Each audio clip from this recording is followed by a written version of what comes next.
Hi guys, ಎಲ್ರಿಗೂ ನಮಸ್ಕಾರ. Welcome to Kannada tech android YouTube channel. ನಾನು ಕಾರ್ತಿಕ್. ಗೈಸ್, ಈ ಒಂದು ವಿಡಿಯೋದಲ್ಲಿ ನಾನು ನಿಮಗೆ ಎರಡು ಇಂಪಾರ್ಟೆಂಟ್ ಆದಂತಹ ಸೆಟ್ಟಿಂಗ್ಸ್ ಅನ್ನು ತಿಳಿಸ್ಕೊಡ್ತೀನಿ. ಹೌದು, ಈಗಾಗಲೇ ನಿಮಗೆ ಥಂಬ್ನೈಲ್ ಹಾಗೂ ಟೈಟಲ್ ನೋಡಿ ಗೊತ್ತಾಗಿರುತ್ತೆ.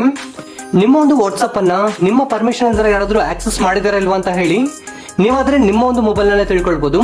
ಅಂದ್ರೆ ನಿಮ್ಮ ಪರ್ಮಿಷನ್ ಇಲ್ದ್ರ ನಿಮ್ಮ ಒಂದು ವಾಟ್ಸ್ಆಪ್ ಟೆಕ್ಸ್ಟ್ ಮೆಸೇಜಸ್ ಅನ್ನ ಆಗಿರ್ಲಿ, ಬೇರೆಯವರು ನಿಮ್ಗೆ ಕಳಿಸಿರುವಂತಹ ಮೆಸೇಜಸ್ ಅನ್ನ, ವಿಡಿಯೋಸ್ ಅನ್ನ, ಫೋಟೋಸ್ ಅನ್ನ ನಿಮ್ಮ ಪರ್ಮಿಷನ್ ಇಲ್ದ್ರ ಯಾರಾದ್ರೂ ಆಕ್ಸೆಸ್ ಮಾಡಿ ನೋಡ್ತಿದಾರೆ ಅಂತ ಹೇಳಿದ್ರೆ, ಸೊ ಅದನ್ನ ಹೇಗೆ ನಿಮ್ಮ ಒಂದು ಮೊಬೈಲ್ ನಲ್ಲೇ ಫೈಂಡ್ ಮಾಡೋದು, ಸೊ ಅವರು ನೋಡದೇ ಇರೋ ರೀತಿಯಾಗಿ ಹೇಗೆ ನಿಮ್ಮ ಒಂದು ಮೊಬೈಲ್ ನಲ್ಲೇ ಮಾಡೋದು ಅನ್ನೋದ್ರ ಬಗ್ಗೆನೇ ಈ ಒಂದು ವಿಡಿಯೋದಲ್ಲಿ ನಾನು ನಿಮಗೆ ಡೀಟೇಲ್ಡ್ ಆಗಿ ಎಕ್ಸ್ಪ್ಲೇನ್ ಮಾಡ್ತೀನಿ. ಈ ಒಂದು ಎರಡು ಇಂಪಾರ್ಟೆಂಟ್ ಸೆಟ್ಟಿಂಗ್ಸ್ ಅನ್ನ ನಿಮ್ಮ ಒಂದು ವಾಟ್ಸ್ಆಪ್ ಅಲ್ಲಿ ನೀವು ಚೆಕ್ ಮಾಡ್ಕೊಂಡಿಲ್ಲ ಅಂತ ಹೇಳಿದ್ರೆ ಒಂದು ವಿಡಿಯೋನ ಫುಲ್ ನೋಡಿ ಈ ಕೂಡಲೇ ಚೆಕ್ ಮಾಡ್ಕೊಳ್ಳಿ. ಡೆಫಿನೆಟ್ಲಿ ನೀವು ಆದ್ರೆ ನಿಮ್ಮ ಒಂದು ವಾಟ್ಸ್ಆಪ್ ಅನ್ನ ಸೇಫ್ ಆಗಿ ಇಟ್ಕೊಳ್ಬಹುದು. ಸೊ ಹಾಗಾದ್ರೆ ಏನು ಒಂದು ಎರಡು ಇಂಪಾರ್ಟೆಂಟ್ ಸೆಟ್ಟಿಂಗ್ಸ್ ಅಂತ ಹೇಳಿ ವಿಡಿಯೋದಲ್ಲಿ ತಿಳ್ಕೊಳ್ಳೋಣ. ಅದಕ್ಕಿಂತ ಮೊದಲು ಒಂದು ಚಿಕ್ಕ ರಿಕ್ವೆಸ್ಟ್. ಹೇ ಗೈಸ್, ವಿಡಿಯೋನ ಶುರು ಮಾಡೋದಕ್ಕಿಂತ ಮೊದಲು ದಯವಿಟ್ಟು ವಿಡಿಯೋಗೊಂದು ಲೈಕ್ ಮಾಡಿ ಸಪೋರ್ಟ್ ಮಾಡಿ, ಹಾಗೆ ಚಾನಲ್ ಅನ್ನ ಸಬ್ಸ್ಕ್ರೈಬ್ ಮಾಡ್ಕೊಳ್ಳಿ, ಹಾಗೆ ಬೆಲ್ ಐಕಾನ್ ಅನ್ನ ಕ್ಲಿಕ್ ಮಾಡಿ ಆಲ್ ನಲ್ಲಿ ಸೆಲೆಕ್ಟ್ ಮಾಡ್ಕೊಳ್ಳಿ.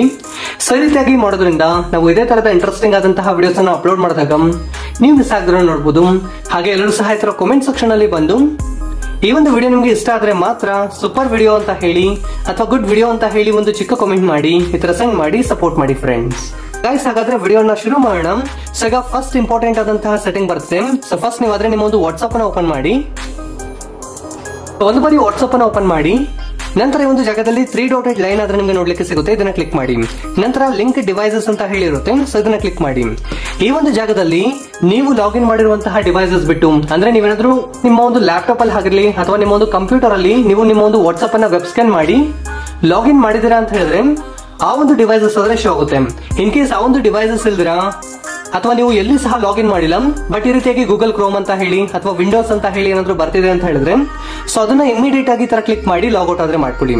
ಸೊ ಲಾಗ್ಔಟ್ ಆದ್ರೆ ಆಗುತ್ತೆ, ಅವ್ರಿಗಾದ್ರೆ ನಿಮ್ಮ ಒಂದು ಡೀಟೇಲ್ಸ್ ಆದ್ರೆ ಶೋ ಆಗೋದಿಲ್ಲ. ಸೊ ಹಾಗಾದ್ರೆ ಫಸ್ಟ್ ಇಂಪಾರ್ಟೆಂಟ್ ಆದಂತಹ ಸೆಟ್ಟಿಂಗ್ ಆದ್ರೆ ಆಗಿರುವಂತದ್ದು ಗಾಯ್ಸ್. ಇನ್ ಕೇಸ್ ಬೇರೆ ಯಾರಾದ್ರೂ ನಿಮ್ಮ ಪರ್ಮಿಷನ್ ಇಲ್ದರ ತಗೊಂಡು ಲಾಗಿನ್ ಮಾಡ್ಕೊಂಡಿದ್ದಾರೆ ಅಂತ ಹೇಳಿದ್ರೆ ಇಮಿಡಿಯೇಟ್ ಆಗಿ ಲಾಗ್ಔಟ್ ಮಾಡಿ. ಸೊ ಈಗ ಸೆಕೆಂಡ್ ಇಂಪಾರ್ಟೆಂಟ್ ಆದಂತಹ ಸೆಟ್ಟಿಂಗ್ ಬರ್ತಿದೆ. ಸೊ ಇದಕ್ಕಾಗಿ ನಿಮ್ಮ ಒಂದು ವಾಟ್ಸ್ಆಪ್ ಅನ್ನ ಓಪನ್ ಮಾಡಿ. ಸೊ ನಂತರ ಅಗೇನ್ 3 ಡಾಟೆಡ್ ಲೈನ್ ಅನ್ನ ಕ್ಲಿಕ್ ಮಾಡಿ, ಸೆಟ್ಟಿಂಗ್ಸ್ ಅನ್ನ ಕ್ಲಿಕ್ ಮಾಡಿ. ಈ ಒಂದು ಜಾಗದಲ್ಲಿ ಚಾಟ್ಸ್ ಅಂತ ಹೇಳಿರುತ್ತೆ, ಇದನ್ನ ಕ್ಲಿಕ್ ಮಾಡಿ. ನಂತರ ಈ ಒಂದು ಜಾಗದಲ್ಲಿ ಚಾಟ್ ಬ್ಯಾಕಪ್ ಅಂತ ಹೇಳಿರುತ್ತೆ, ಇದನ್ನ ಕ್ಲಿಕ್ ಮಾಡಿ. ಸೊ ನಂತರ ಈ ಒಂದು ಜಾಗದಲ್ಲಿ ಇದಾದ್ರೆ ಇಂಪಾರ್ಟೆಂಟ್ ಆದಂತಹ ಸೆಟ್ಟಿಂಗ್ ಆದ್ರೆ ಆಗಿರುವಂತದ್ದು. ನೀವು ಅದರಲ್ಲಿ ಗಮನಿಸಬಹುದು ಗೂಗಲ್ ಅಕೌಂಟ್ ಅಂತ ಹೇಳಿರುತ್ತೆ. ಸೊ ಈ ಒಂದು ಜಾಗದಲ್ಲಿ ನಿಮ್ಮ ಒಂದು ಇಮೇಲ್ ಐಡಿ ಬಿಟ್ಟು ಬೇರೆ ಯಾರ್ದಾದ್ರೂ ಇಮೇಲ್ ಐಡಿ ಲಾಗಿನ್ ಆಗಿದೆ ಅಂತ ಹೇಳಿದ್ರೆ ಸೊ ಅದನ್ನ ಇಮಿಡಿಯೇಟ್ ಆಗಿ ರಿಮೂವ್ ಆದ್ರೆ ಮಾಡಿ. ಇನ್ ಕೇಸ್ ರಿಮೂವ್ ಮಾಡಿಲ್ಲ ಅಂತ ಹೇಳಿದ್ರೆ ನಿಮ್ಮ ಒಂದು ಡಿವೈಸ್ ಅಂದ್ರೆ ನಿಮ್ಮ ಒಂದು ವಾಟ್ಸ್ಆಪ್ ಯಾವಾಗ ಬ್ಯಾಕಪ್ ಆಗ್ತಿರುತ್ತೋ ಅದು ಮಂತ್ಲಿ ಆಗಿರ್ಲಿ ಅಥವಾ ವೀಕ್ಲಿ ಆಗಿರ್ಲಿ ಅಥವಾ ಡೈಲಿ ಆಗಿರ್ಲಿ ಬ್ಯಾಕಪ್ ಆಗ್ತಿರುತ್ತೆ ಅಲ್ವಾ. ಸೊ ಆ ಒಂದು ಕಂಪ್ಲೀಟ್ ಡಾಟಾ ಆದ್ರೆ ಈ ಒಂದು ಇಮೇಲ್ ಐಡಿಗೆ ಆದ್ರೆ ಹೋಗ್ತಿರುತ್ತೆ. ಅಂದ್ರೆ ಇನ್ ಕೇಸ್ ಬೇರೆಯವರ ಇಮೇಲ್ ಐಡಿ ಇದೆ ಅಂತ ಹೇಳಿದ್ರೆ ಅದನ್ನ ಇಮಿಡಿಯೇಟ್ ಆಗಿ ರಿಮೂವ್ ಮಾಡ್ಕೊಳ್ಳಿ. ಸೊ ಇದಾದ್ರೆ ಸೆಕೆಂಡ್ ಇಂಪಾರ್ಟೆಂಟ್ ಆದಂತಹ ಸೆಟ್ಟಿಂಗ್ ಆದ್ರೆ ಆಗಿರುವಂತದ್ದು. ಸೊ ಈ ರೀತಿಯಾಗಿ ಮಾಡೋದ್ರಿಂದ ನಿಮ್ಮ ಒಂದು ವಾಟ್ಸ್ಆಪ್ ಅನ್ನ ನೀವಾದ್ರೆ ಸೆಕ್ಯೂರ್ ಆಗಿ ಇಟ್ಕೊಳ್ಬಹುದು. ಸೊ ಇದೊಂದು ಚಿಕ್ಕ ವಿಡಿಯೋ ಆಗಿರ್ಬೋದು, ಬಟ್ ಖಂಡಿತ ತುಂಬಾ ಜನರಿಗೆ ಹೆಲ್ಪ್ ಆಗುತ್ತೆ ಅಂತ ಹೇಳಿ ಒಂದು ವಿಡಿಯೋ ಆದ್ರೆ ಮಾಡಿರುವಂತದ್ದು. ಖಂಡಿತ ಈ ಒಂದು ವಿಡಿಯೋ ನಿಮ್ಗೆ ಇಷ್ಟ ಆಗುತ್ತೆ ಅಂತ ಹೇಳಿ ಅನ್ಕೊಳ್ತಿದ್ದೀನಿ. ವಿಡಿಯೋ ಇಷ್ಟ ಆದ್ರೆ ಲೈಕ್ ಮಾಡಿ, ಹಾಗೆ ಇದೇ ರೀತಿಯಾದಂತಹ ಹೆಚ್ಚಿನ ಒಂದು ಇನ್ಫಾರ್ಮೇಟಿವ್ ವಿಡಿಯೋಗಳಿಗಾಗಿ ಈ ಕೂಡಲೇ ಚಾನಲ್ ಅನ್ನು ಸಬ್ಸ್ಕ್ರೈಬ್ ಮಾಡ್ಕೊಳ್ಳಿ, ಹಾಗೆ ಬೆಲ್ ಐಕಾನ್ ಅನ್ನ ಕ್ಲಿಕ್ ಮಾಡಿ ಆಲ್ ಅನ್ನು ಸೆಲೆಕ್ಟ್ ಮಾಡ್ಕೊಳ್ಳಿ. ಸೊ ಈ ಒಂದು ವಿಡಿಯೋ ನೋಡಿದ್ದಕ್ಕಾಗಿ ಧನ್ಯವಾದಗಳು. ಕನ್ನಡವನ್ನು ಮಾತನಾಡೋಣ, ಕನ್ನಡವನ್ನು ಬೆಳೆಸೋಣ.